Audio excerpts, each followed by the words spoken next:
Good evening, church history friends. My name is Peter Smith, and it's a joy to welcome you to the Community of Christ Historic Sites Foundation's Spring Lecture Series.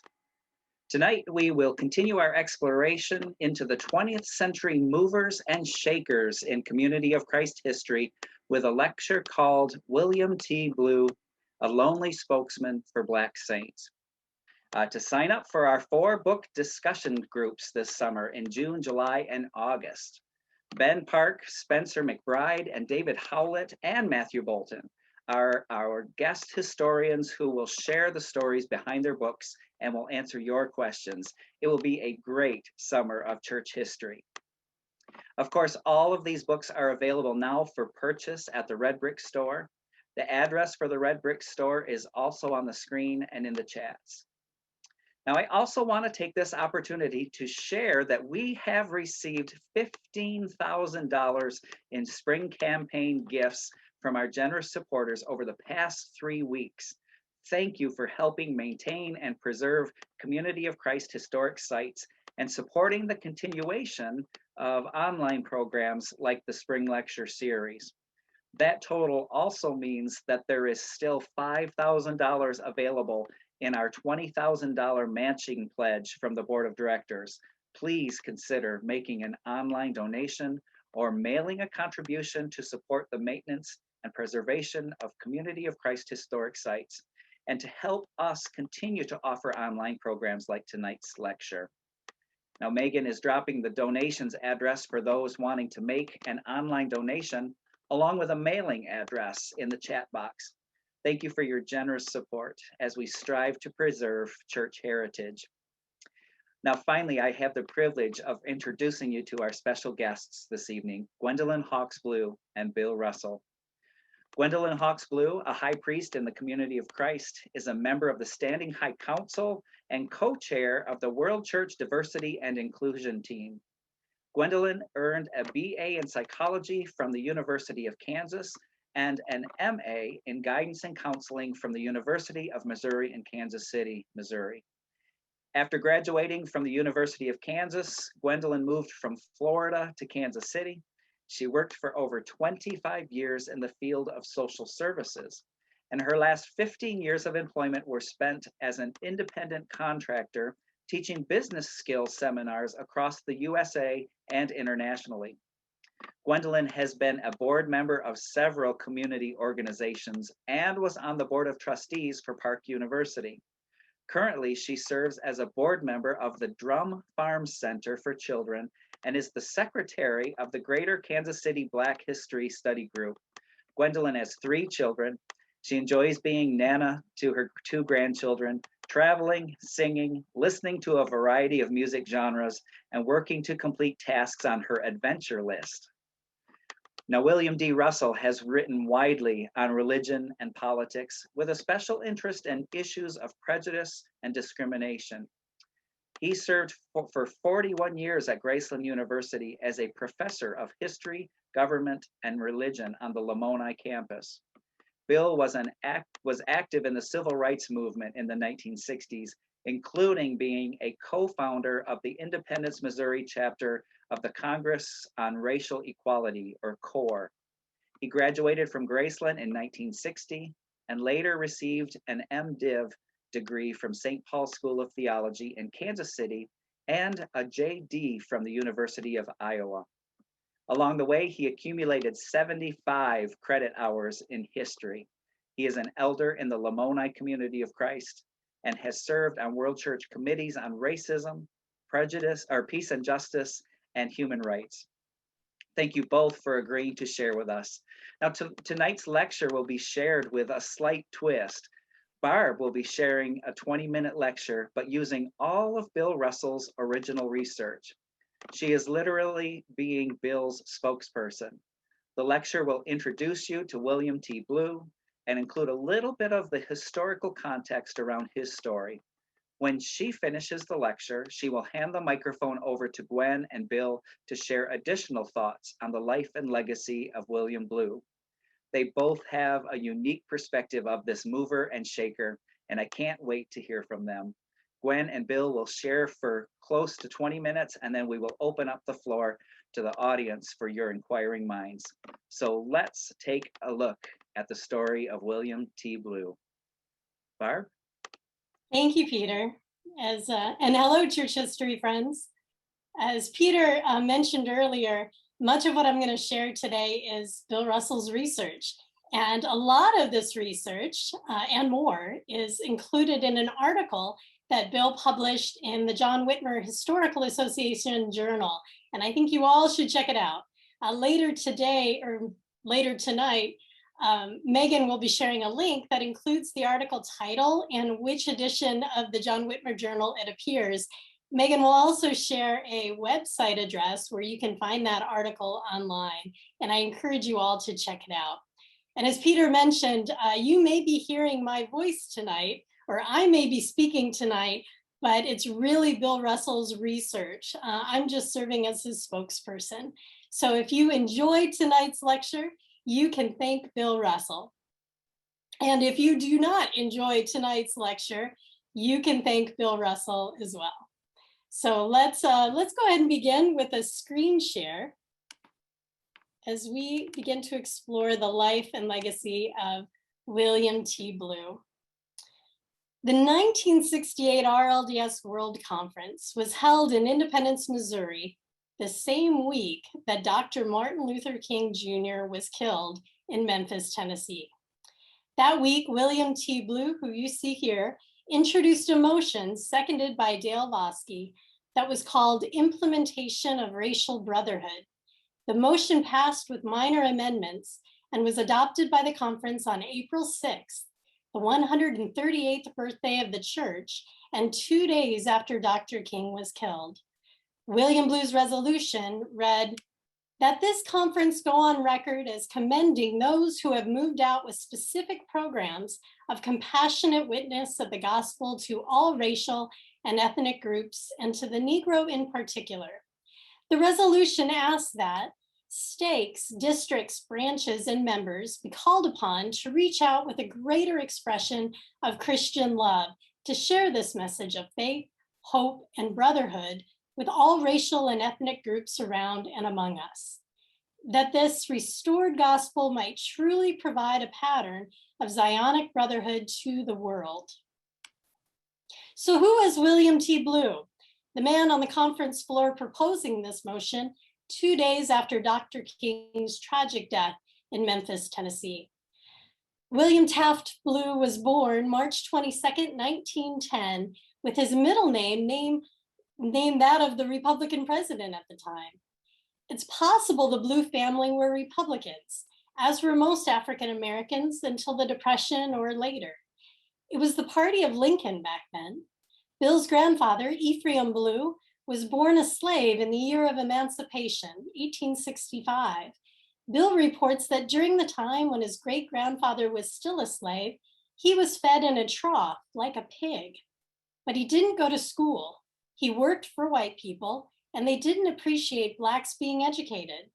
During the years of slavery in the United States, customs and laws forbade Blacks from being educated. A literate African American could be a threat to the way of life in the slave culture.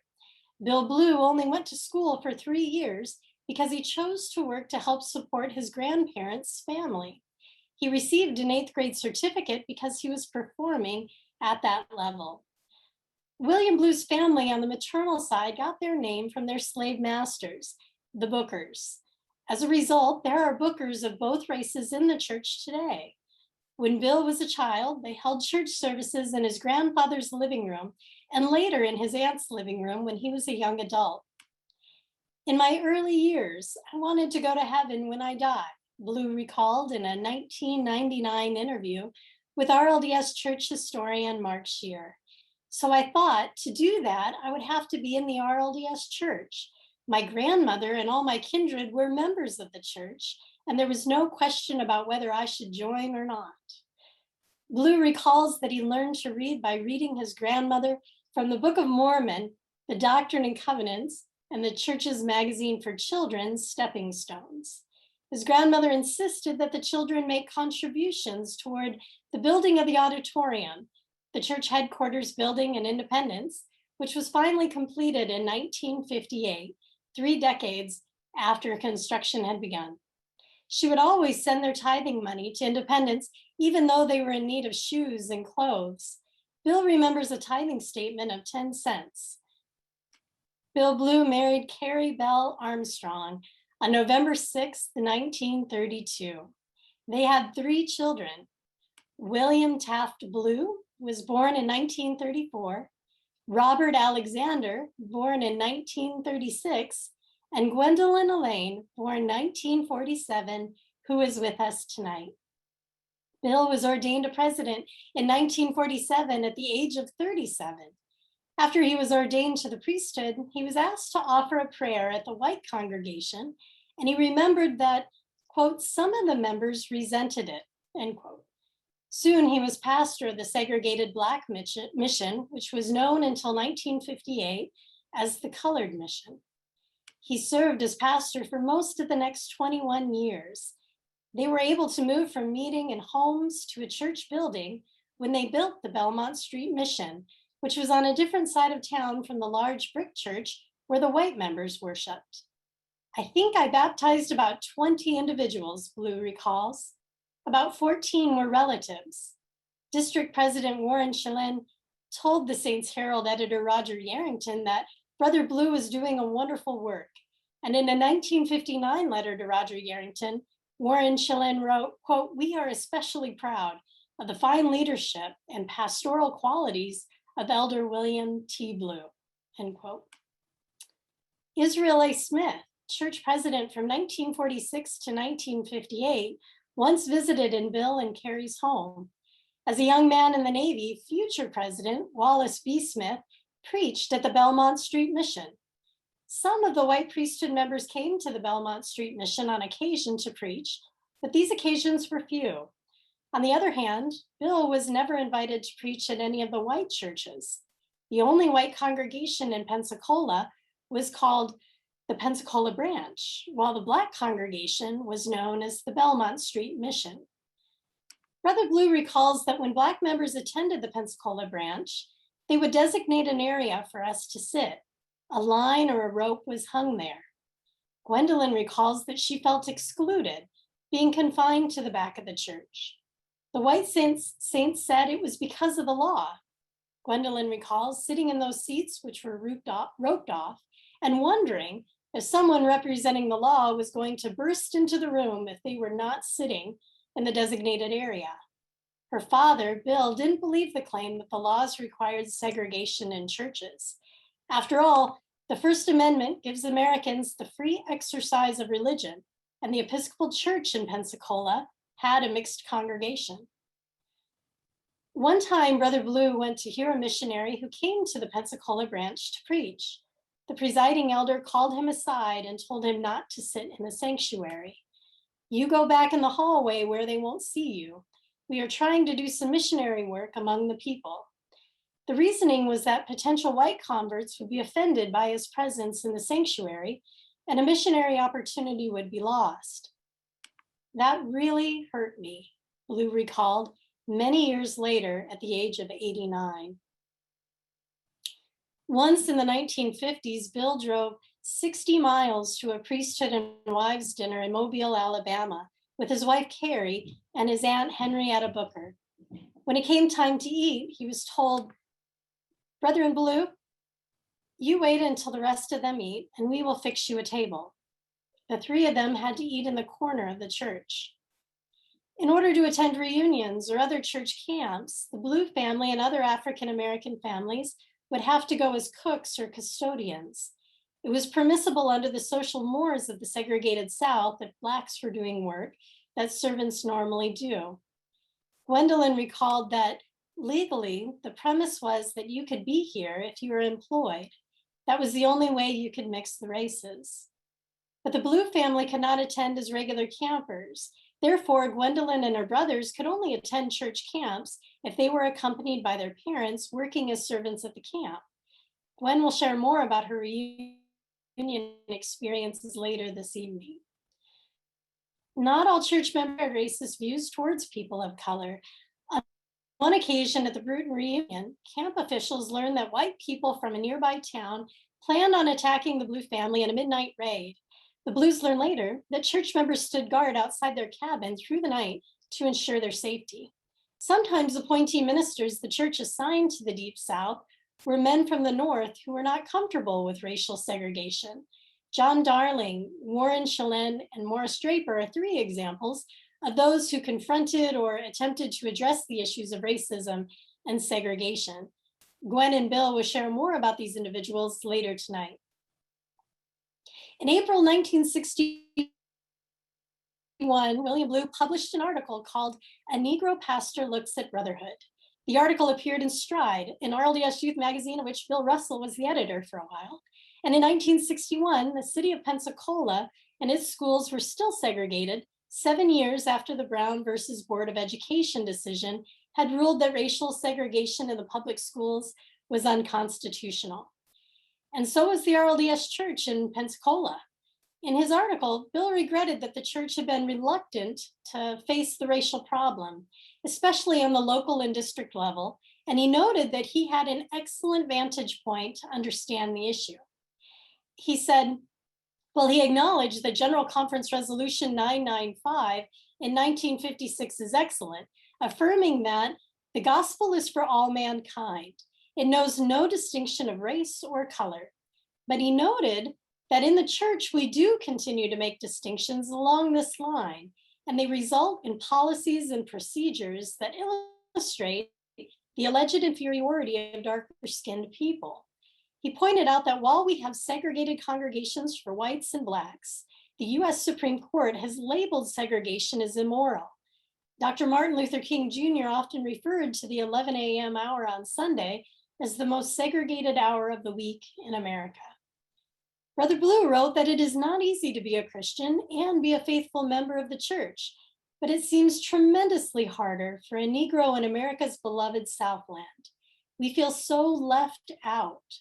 When a Negro takes a seat in a white congregation, he feels the impact of 235 years of slavery and 95 years of near bondage with more than a few misgivings. He said that when we are ignored, almost as if we are invisible, it seems, as our brethren stare right through us, it widens the breach and defeats the very purpose of our being there at all. Brother Blue asked the reader to imagine being in the shoes of the Negro members. Imagine how it would feel if you were greeted gingerly at the church entrance, then ushered to a pew reserved with or without special colored signs for you, solely because you are considered inferior. None of your lighter-skinned brethren will sit in the same pew with you, either for fear of what their friends might say or their own unsaintly taboos. Could you worship freely and ignore such a condition? Would you be able to insulate yourselves, as we have to do, and withdraw into a protective shell? Blue acknowledged that sometimes the shell or crust they develop is melted away as some of our brethren allow God's grace to help them minister, but those experiences of fellowship at the Lord's altar are so rare. Bill Blue believed that our church should be leading the way. Most active church members in those days believed the RLDS Church was the one true Church of Jesus Christ. With that belief, it can be shocking when members came to realize that the leaders of the one true church compromised on issues of significant moral importance, like racial equality and integration of congregations. Blue's reaction, we should be leading the way, is natural, given the true church belief that was still widely held in the RLDS Church at the time. It could lead to disillusionment. In the 1960s, Bill Sr. and his wife, Carrie, began thinking about moving north, encouraged by Kansas City State President David Bowerman, who told him, you could be a real help to the church in Kansas City. Bill and Carrie moved to Kansas City in 1969, and their three children were grown by this time. Blue had done bricklaying in Florida, and again when he moved to Kansas City. They rented a home in Parade Park at Truman Road in the Paseo, and the next year they bought a house at 7212 Bellefontaine in Kansas City. Gwendolyn remembered that it was just in the midst of white flight, The people in this area were moving elsewhere. At first, the Blue family attended the East View congregation, but Stake President Bowerman suggested they attend the Meyer Boulevard congregation because it was closer to their home. Whites were leaving the area, so he thought this was an opportunity for Blacks to attend Meyer Boulevard, Gwen remembered. When we started at Meyer Boulevard, we were the first Black family, but there were other Black families that came in later. Meyer Boulevard remained a racially mixed congregation with a white majority. Kansas City was far from a racial paradise in 1969, but Bill recalled that it was far removed from the segregation he had experienced in the South. In Florida, he had never been asked to preach at a white RLDS congregation, even though he had been the pastor of the all-Black congregation for 2 decades. But when he moved to Kansas City, there was a great demand for him to preach at various congregations. He had a deep voice, perfect for preaching, for public prayer and reading scripture aloud. And Bill thought that part of the reason that he had so many invitations, early preaching invitations, was because some people had never experienced a Black minister. And during his first month in Kansas City, he preached at 4 different congregations. When Bill Blue Sr. first spoke at Meyer Boulevard, there was standing room only. And Bill recalled never seeing a Black face when preaching at various congregations. I said, "Don't you have any Black friends? If so, why can't they be attracted to this church?" Bill didn't mind saying this from the pulpit. He recalled, "That might be the reason why I lost my popularity, as the number of preaching invitations declined." His wife, Carrie, was often concerned that Bill was too outspoken. Gwendolyn tends to think that he didn't lose popularity, but that after he had spoken at many area congregations, it would naturally be a while before they would invite him back, since these invitations tend not to be repeated very soon, even for popular preachers, with so many priesthood members in the Kansas City area. In his 1999 oral interview with church historian Mark Shear, Blue recalled that at the time, they were trying to bring me up here. They were almost saying that they would put me under appointment. When he applied for appointment, he received some promising letters from the church, but he didn't get appointed. Had he been appointed, he would have been the first African-American appointee minister in the church in many years. Nearly a decade later, in 1978, Richard Hawks became the first African-American appointee in more than half a century. In the early 1980s, the church decided to sell the Meyer Boulevard congregation. Bill said it was a very strategic place to minister to the Black community. So they sold it over my objection. I went to Apostle Joe Searig's office and put in my protest to him. He wanted a guarantee that the congregation's financial offerings would pay the cost. Blue argued that it was a matter of maintaining a church presence in the community. He then prepared a resolution for the state conference opposing the sale, but was told by the local leaders that he couldn't do that. "Well, I'll just speak against the resolution to sell Meyer Boulevard," Blue said. He took his resolution to the office of the First Presidency. Howard, or Bud, Sheehy was in the office at the time, and Blue gave him a copy of his resolution. Bill doubted that Sheehy shared it with President Smith or his other counselor, Alan Tyree. At the state conference, Bill spoke against selling Meyer Boulevard as promised. The final vote was so close, they had to vote a second time. But Bill lost, and they sold Meyer Boulevard to the Methodists for what Blue recalled was a meager sum. Elder Blue had a deep, impressive voice that added a certain authority to his public ministry. Bill Russell recalled hearing Elder Blue read a scripture at a peace colloquy in 2004 when Blue was 84 years old. It sounded like we were hearing the voice of the prophet Isaiah himself. Blue's voice was so compelling, I felt as though he would command attention even if he were reading a paper on the agricultural policies of the Calvin Coolidge administration. Barbara Howard, longtime editor on the staff at Herald House, recalls one of the most powerful sermons she has ever heard was one in which Bill Blue stressed the importance of integrity. After moving to Kansas City in 1969, Bill Blue would continue to labor in the vineyard for another 38 years. until his passing on November 27, 2007, at the age of 97. In Kansas City, Bill was ordained a high priest and later an evangelist. He was ordained an evangelist by presiding evangelist Dwayne Cooey, a former member of the First Presidency from 1966 to 1980. In Kansas City, Blue did not have an official role in the Kansas City stake, but he was the unofficial spokesman for many years when leaders wanted to hear the African-American perspective. Many people called on him for guidance and counsel when addressing personal issues. He took his role of patriarch seriously, and many saw him in that role. He participated in witnessing weekends in Oklahoma, preaching series in Detroit, and was active in what became known as the Black Ministries Task Force. He went on a trip with other church leaders in 1975 to Haiti, where the church had a huge membership and gave over 50 patriarchal blessings. He later served as a delegate for Haiti at several world conferences. Brother Blue went to Detroit when he was in his 90s, around the year 2002, to serve as camp pastor for the week-long Camp Personality, a camp for children 6 to 14 years old. Camp Director Clinton Moore recalls that Brother Blue was a real asset for the camp. He was camp chaplain and visited each cabin in the evening, participating in devotions and teaching children how to pray and give blessings on the food at mealtimes. He solicited campers and staff to participate in the morning worship services. He particularly stressed God's love for all and that they were persons of worth. This was a valuable teaching opportunity for children who often struggle with self-worth. Writing in 1989 while Wallace B. Smith was president, Roger Launius suggested that the RLDS presidents have been practical men concerned about the church's stability and growth.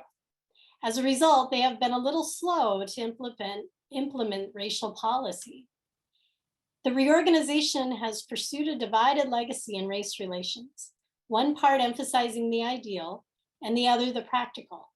Practical consideration have always impinged on the church's implementation of its official policy of complete racial integration. Launius concluded further that the institutional policy of the movement towards the race issue has been in virtually all particulars a reflection of the mores of American polite society. So in conclusion, one might wonder why Bill Blue would remain in a church in which he had experienced racism. In his 1999 interview with Mark Scheer, Bill Blue explained why he stayed despite the racists he encountered over the years. The conclusion I reached was that it was just as much my church as it is theirs. And so he remained a faithful servant until his death.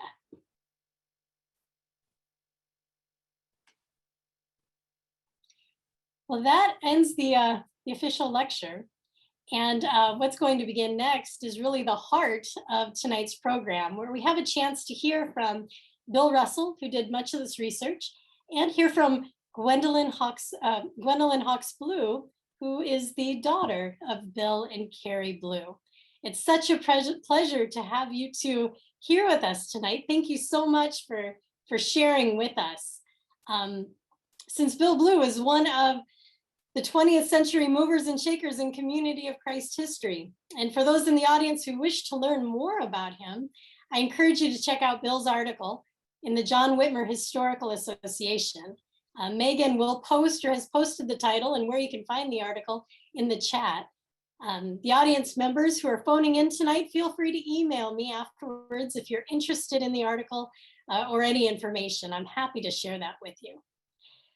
So Bill and Gwen, that was a quick look at William T. Blue's backstory. Was there anything that made you want to jump in with the historical details? Any stories you want to share that were prompted by the lecture? Well, the Warren Shalene story, I think, was one that you kind of decided to leave out, figuring that I would pick up on it or Gwen would. I knew Warren Shalene in Michigan. He was an appointee in Port Huron in our district. My dad was the appointee in Flint, and they were the two appointees, and Dad was the district president.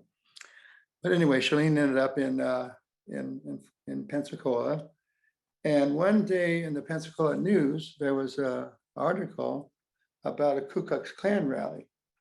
And the Ku Klux Klan rally, one of the featured speakers was a guy who introduced himself as a priesthood member in the Reorganized Church of Jesus Christ of Latter-day Saints.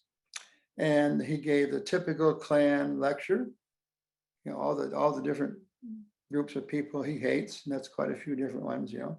And so Warren, I think Warren was raised in New England, but I'm not sure, but he was a northerner anyway. He was very offended by this, and have the church identified with the Ku Klux Klan like that, and the priesthood involved and so forth. And so Warren wrote a letter to the Pensacola News and said, this man is no longer in good standing in the priesthood, his priesthood in our church. And we disagree with, you know, all of his Ku Klux Klan statements. And so, you know, his priesthood is probably on the way out the door or whatever. Well, some of the saints weren't happy about that. and he got crosses burned on his yard and so forth. Warren told me that the church had him come to Independence as a getaway retreat for a couple of weeks while things died down. And but anyway, Warren was happy to have that opportunity to witness like that. And but then he got transferred about a year or two later, got transferred to Sacramento. But he said, I wanted to stay in Pensacola and deal with the racial problem in the Deep South and in places like Pensacola. But he was very frustrated when the church did not allow him to stay. So anyway, he as so often happens, you know, the church figured out a way to kind of soothe the whole thing over. And Warren was sentenced to Sacramento. Couple of things just to follow up to what Bill is saying, a little add-on note. You made reference to the time that my dad prayed. I offered a prayer at the branch, the Pensacola branch. And when my dad told the story, he said, before he could even get to his seat, someone had called headquarters to complain that a Black man was there on the roster. Yeah. So yeah, there was very direct and adamant problems created by that for some people. You mentioned the Bruton reunion, and yes, my parents could only attend if they were there as cooks. And I would go to the classes. I was probably about 7 or 8, you know, pretty young when I first began going there. And there was an incident where the kids were going to go swimming. And I assume my parents were working and I didn't have any conversation with them. But I do remember I got my swimming suit on and I had my towel and I waited there at the bus for the bus to come and pick us up. And everybody got on the bus and I don't even remember how I was told, but I was told, you can't go, you can't get on here. And it was because they had segregation was in fact the law of the land there in the South for sure. And that was a defining moment in some ways for me, a clarifying moment, I should say. I knew whatever I could understand about the South at that age. You know, I saw the colored only signs, and when I was older, you couldn't sit in certain places and back of the bus, all of that. But at that moment, that impacted me. And I know it was really sad. And a couple came up, an older couple. They seemed older to me then because I was quite young, and offered words of comfort. I don't remember what they said. I just remember they were comforting. And for me, that allowed me to see then what hatred and bigotry will do and what love can do. I shared that as a part of a sermon years later, when I spoke over in Independence at one of the, at the Rest Haven, or one of the facilities there. And after I finished preaching, this old man came walking up the aisle. he introduced himself. He was Brother Darling. And that was a moment for both of us. Wow, what a powerful moment. Bill, when did you first cross paths with William T. Blue, and what made you want to research or learn more about him? Well, when I was blessed, I would say, with a great opportunity to be editor of Stride magazine and assistant editor of the Herald, and right out of Grace. I'm 22 years old, still wet behind the ears. And after about 2 or 3 days, I thought, well, where am I going to get the stories, the articles for this journal for the youth of the church? So I said to Roger, where do I get stories, articles? And he said, go see Carl Mesley. Carl Mesley was in charge of the universities and around the country. I'm in charge of the ministry to them, and he was involved. He wasn't the publisher, but they were involved in publishing the university bulletin, which they sent to all the students except for those at Graceland. They think they figured that Graceland had enough help as it was. But anyway, so I went over. I made an appointment with Carl, and I think I spent the whole morning. I think I spent like 4 hours with Carl, and he just had all kinds of names of people who were professors here and there, and others had interesting jobs. I wanted the gospel to be relevant. I was tired of the way I was brought up, where it seemed like if you were a good RLDS and you're going to go to heaven, if you didn't smoke, drink, chew, and run around with girls that do. And so I wanted it to be relevant. And so coming from Flint, Michigan, and having gone to a school that was about 1/3 Black students, but on the track team that I was on, it was about 85% Black. And so those are some of your best friends, because that's where you spend a lot of your time and make close connections. My senior year, I finally qualified for the state meet but anyway, so the list and Northern was a great team. We had about 20 guys qualified for state, at least on relays, if not individual events. And so Sunday listed all the Northern guys that qualified for state the next Saturday.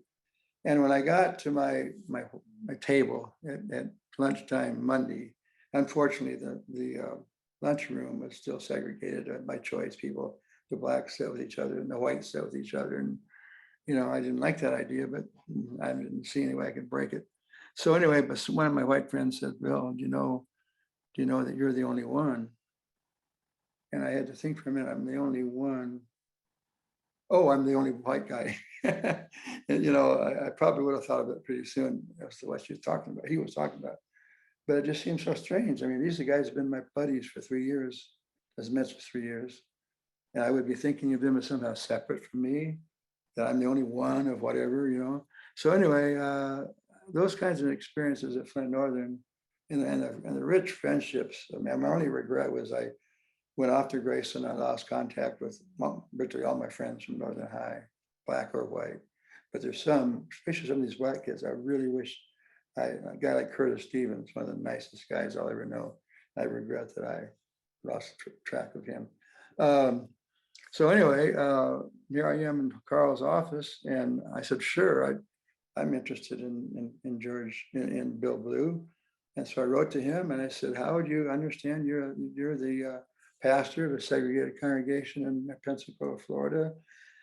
How would you like to write an article for Stride magazine and telling us about your experience as a pastor of a segregated congregation?" He said, "Fine, I'll do it." And he sent it pretty soon. I don't know exactly how long, but it was published in the April '61 issue of Stride.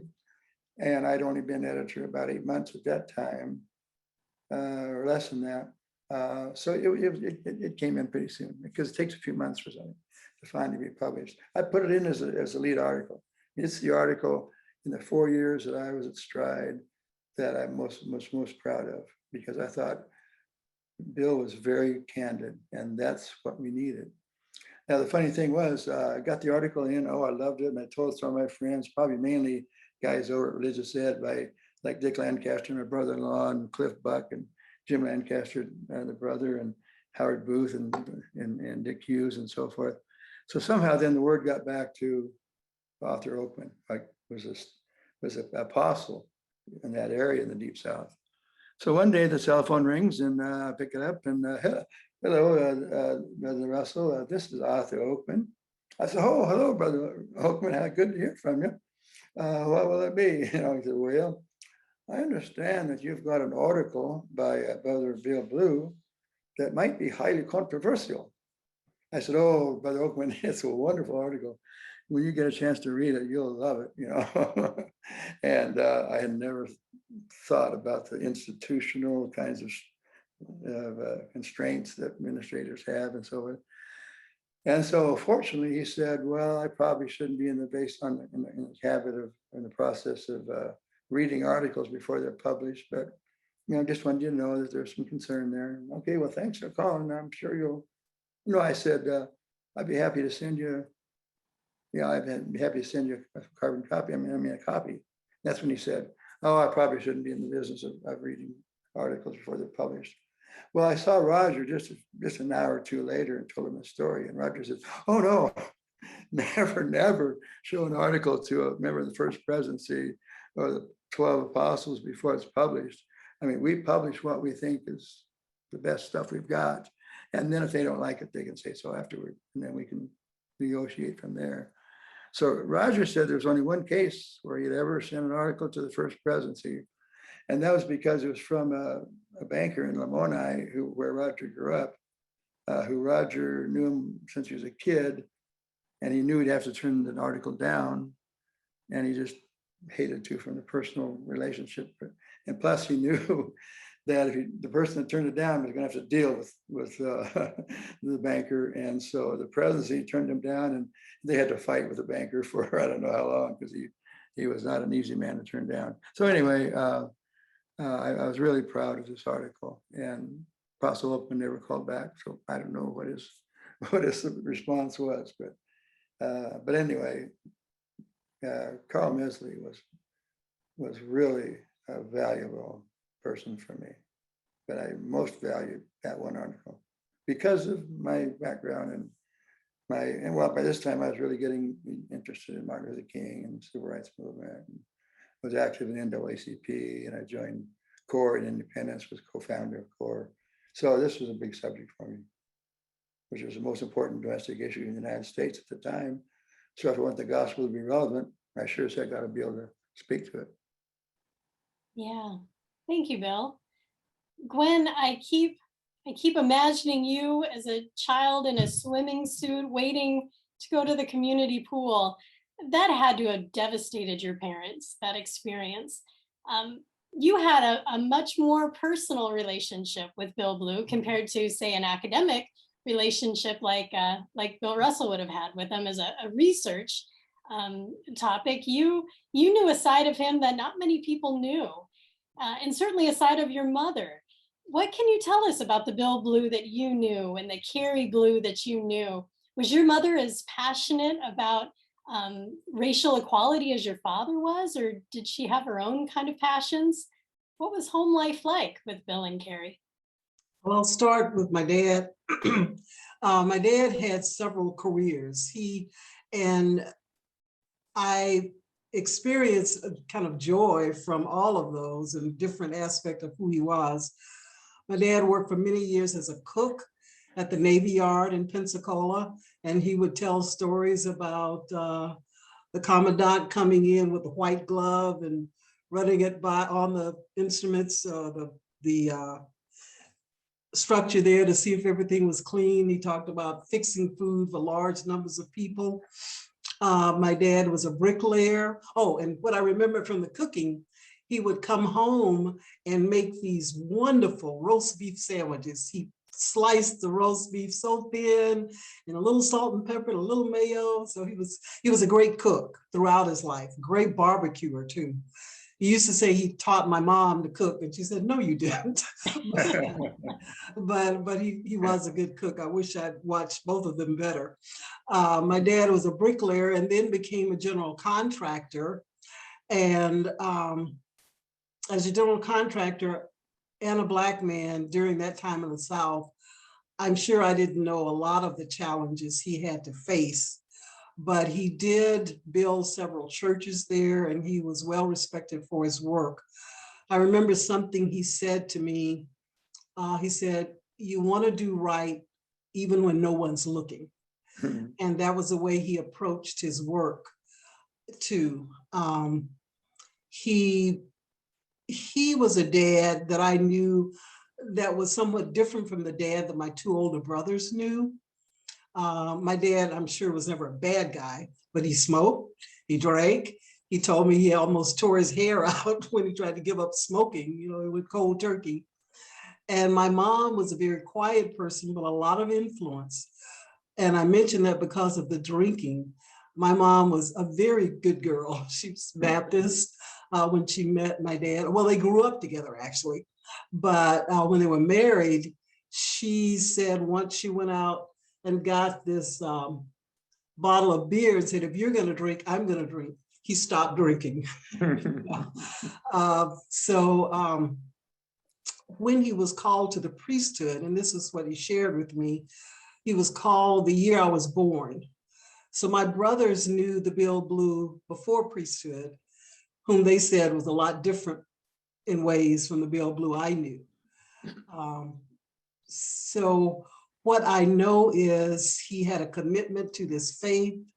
He had a supreme sense of responsibility as a priesthood member, because when he was called, he was working in a bar, I think as a cook or somewhere in a facility that had liquor and all of that. And he quit the job. He said, I can't, you know, it's not right for me to be in this environment.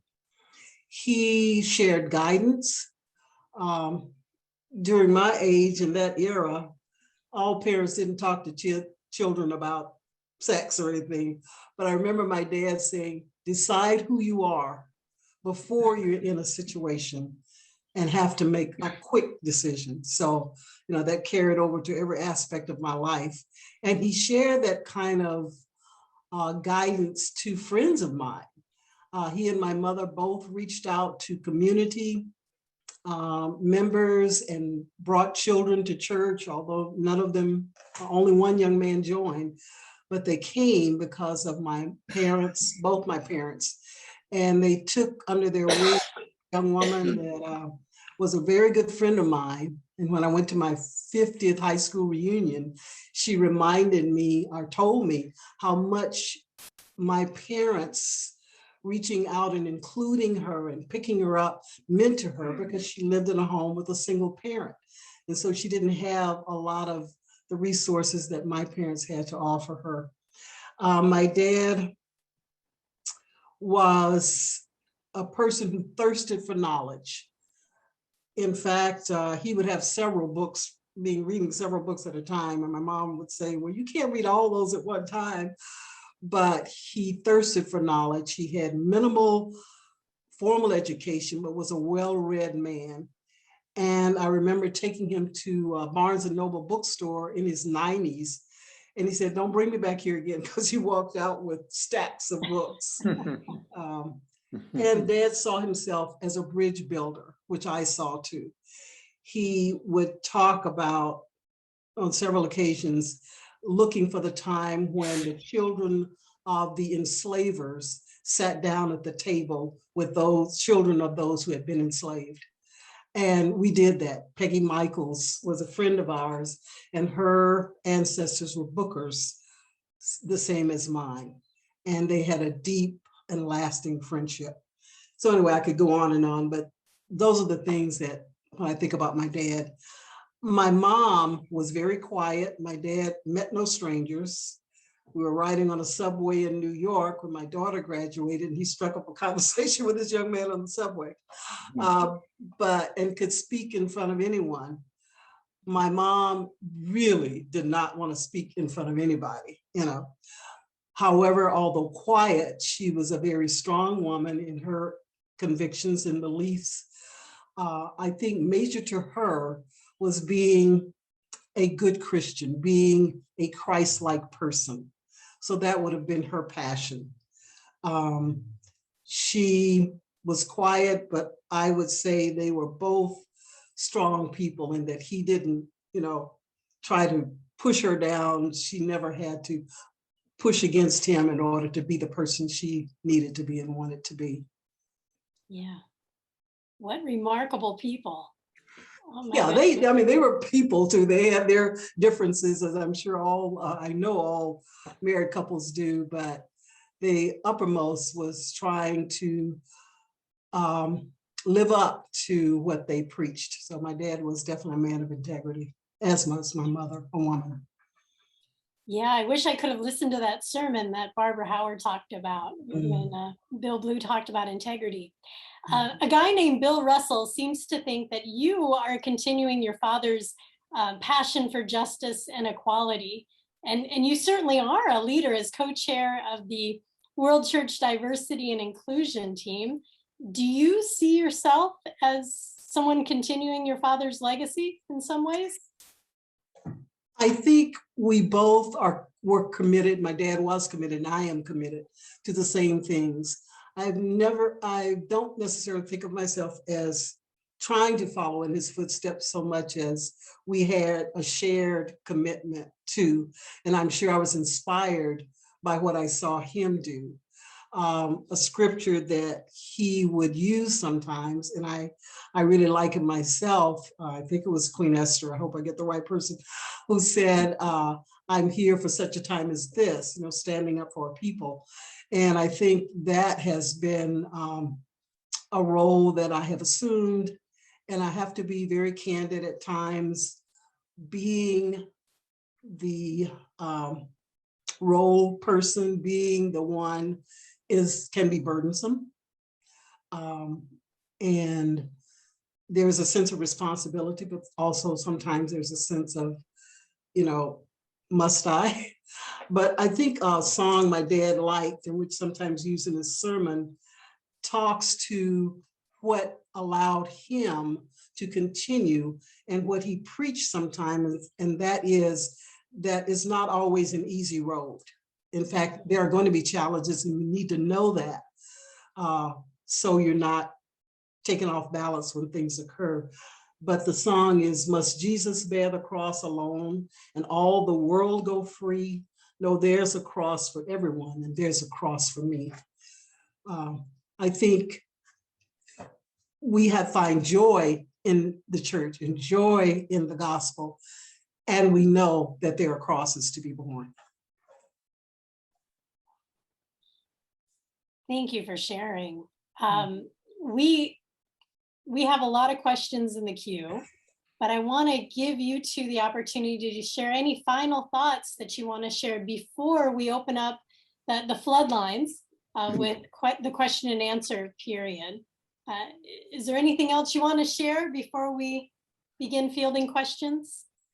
Well, I just like one thing that as I still think about Bill Blue, the thing that I wonder about is he was a segregated pastor down in Florida, and that was just a terrible situation. He was nobody in the church, even though he's a pastor.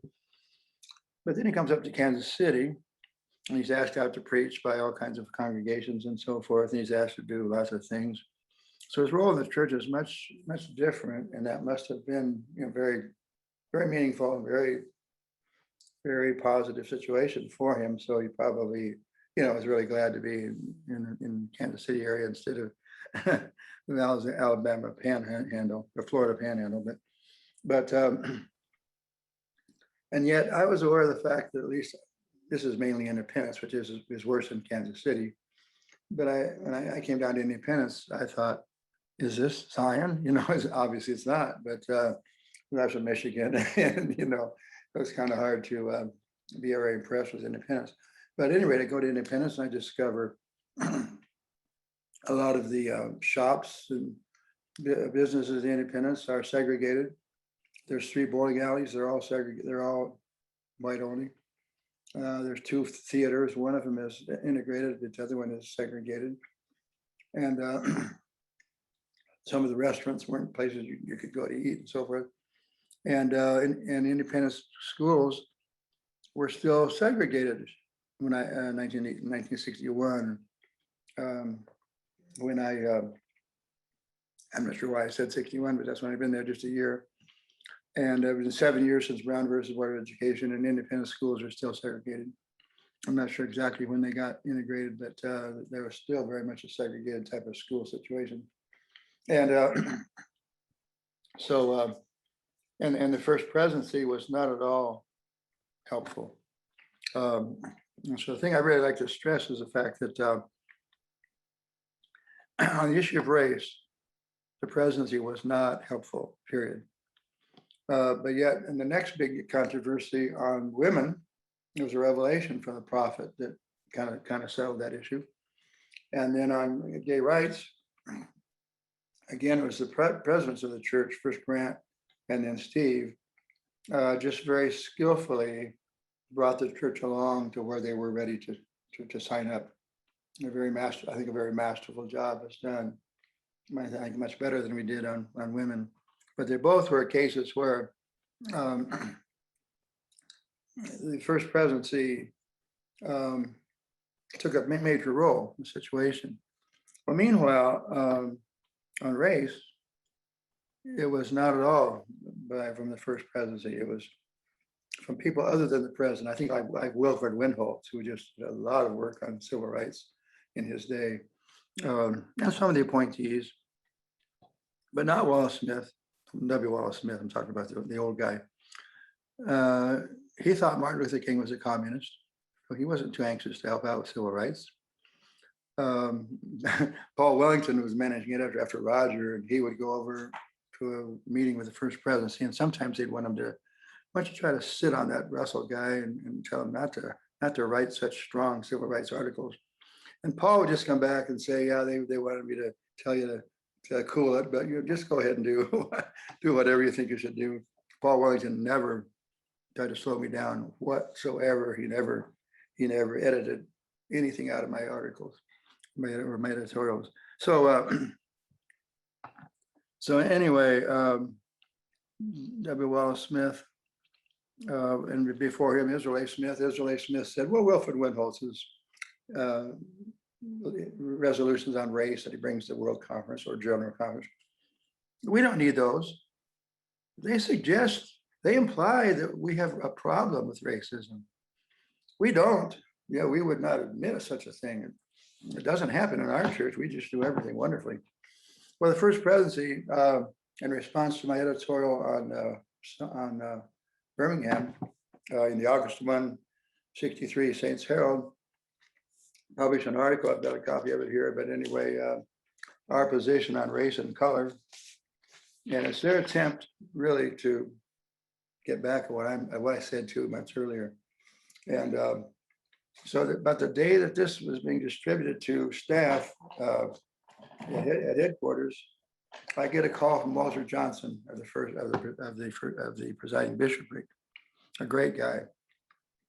And he said, Bill, I've read this article, this editorial by the first presidency in this issue of the Herald. I hadn't read it yet. I think a copy hadn't reached our offices yet. He said, it's a terrible editorial. He said, they say that wherever in the church we've had blacks, we haven't had any trouble. He said, Walter said, the truth is, wherever we have had blacks, we have had trouble. You know, the saints have never done a good job of really integrating blacks into the congregation. It's always been a problem, and not a problem caused by the blacks, but by leadership not being able to understand how to handle them. So anyway, I've often wondered, why did this veteran bishop call this young 23 or 24-year-old editor and give him this story about how, you know, give me support? And I think it's just a case of Walter Johnson. He was really well informed, and I think he read that editorial and he said Russell was right, and his editorial was right. And now they've written this garbage to try to refute what Russell has said. And so anyway, 17 years later, Morris Draper, the first presidency, is now retired. He's a at Lamoni at Graceland for a year. One day I'm walking over to eat with him at lunchtime. I said, Morris, you know that editorial you guys wrote on race, 1963? He said, yeah. I said, it was lousy. Anyway, I can't remember what word I used, but it wasn't any good. And he said, yeah, I know it. And then he said, and I wrote it. And I thought, what? But Draper was the one guy in the presidency I knew was a good man on race. Is that true? He said, yeah. He said, but it's all I could get by the other two guys. Well, you know what? And he said, and then I said, well, yeah, I guess I understand that W. Wallace Smith thought King was a communist, and he thought I was a communist. And Draper said, yeah, but he says, worse than that, Morris Draper thought Martin Luther King was a common criminal. He said he had no understanding of the principle of conscientious objection, that you violate a marching order or whatever, because they're not going to let you march anyway, and you don't have anything else. You don't have newspapers, magazines, anything. And so your only real tool is marching. And well, King would break. They wouldn't give him a permission to march, and so he'd go ahead and march anyway. And so he was like a common criminal. And so Draper was surprised that didn't get through to W. Wallace Smith. So anyway, the leadership of the church was really bad. When we on the Kansas City Council on Religion and Race, I wasn't on the commission because it was Jews, Protestants, Catholics, and the religious leaders in each of those denominations. Rabbi Silverman was our chairman, and so I was invited to the meetings because I was told that there's only two Protestant denominations and two groups at all of any size in the Kansas City area that aren't members of the Kansas City Council on Religion and Race, and that's the Southern Baptist and the RLDS, and we'd like to get the RLDS involved. And so I said, well, I'll come and why don't you come to the meetings, and then maybe you can lure the. I was not successful getting him in, but then when we decide, okay, our main project this year is going to be a fair housing letter, and we're going to go to door and ask people if they'd be willing to sign a statement that if they sell their real estate, they will not discriminate on the basis of race in selling their house or whatever. So one Saturday we went around the Kansas City area, and I was afraid I wasn't going to have enough people from my precinct in Independence. But at the last minute, a carload of guys from the Catholic seminary up near Maryville pulled around the corner, and we had about 6 more workers, and so I had plenty of help. I've never said a bad word about Catholics since then. But anyway, so I thought William Blue, well, first of all, he would know a lot of these things. There's some of these internal problems in the headquarters, so he probably didn't know that W. Wallace Smith thought King was a communist, and so I think he probably found real value in his ministry in the North, even despite the fact that the thing I really like to stress is the RLDS Church still had significant problems on race. And he kind of knew that because he saw the sale of the Meyer Boulevard Church, and he was so critical of the fact that there's no Black folks in these congregations that I go preach at. So what's the matter, So he was aware, that the church in the North was not perfect, but it had a lot of imperfections. So. Lynn, your thoughts? Yes, yeah. A couple of things I want to mention. One is that my dad loved the church, and my dad saw that the church needed to continue to progress. So throughout his time, looking back at this article written in 1961 or 51, whatever that year was, Bill. 1961. 61. Up till the last conference he attended, he was always urging the church, encouraging the church, writing resolutions when he could get them passed that would move us to advocacy and right relationships between people.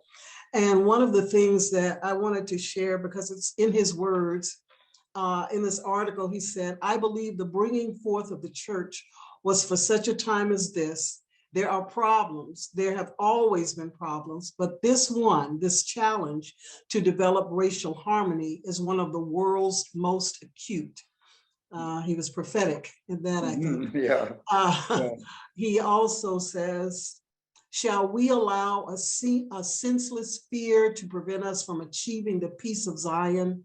Is our church seal a meaningless symbol?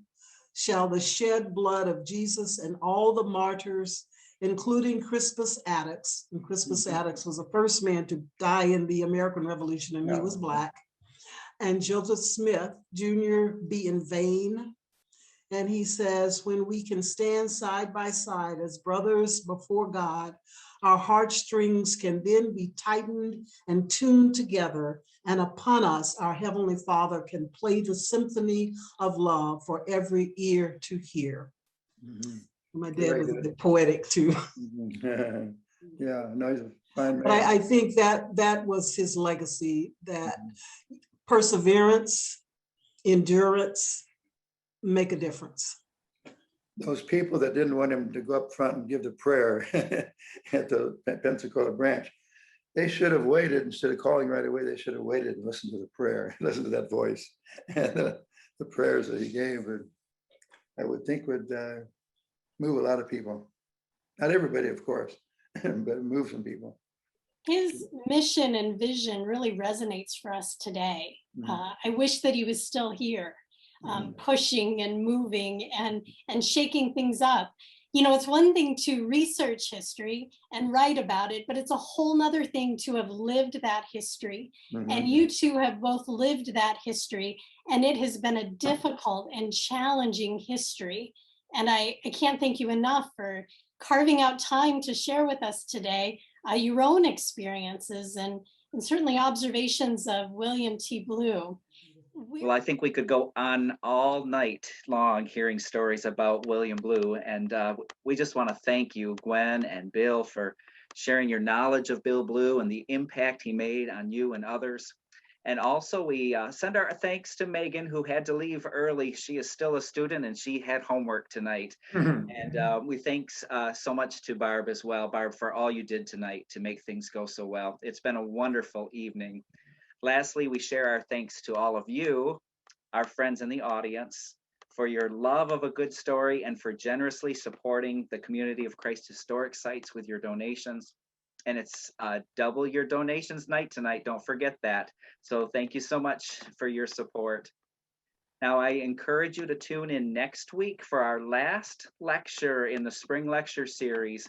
We will hear the story behind the Atherton community, a 20th century communal experiment that took place during the early 20th century. It's a fascinating story, and who better to share than David Howlett? David's lecture is called F.M. Smith, the Atherton Community and American Communal Experiments. Barb is dropping a link to the spring lecture series in the chat box. Be sure to follow that link to register for next week's lecture, the last one in our lecture series. So until next Thursday, keep reading your church history and have a good night.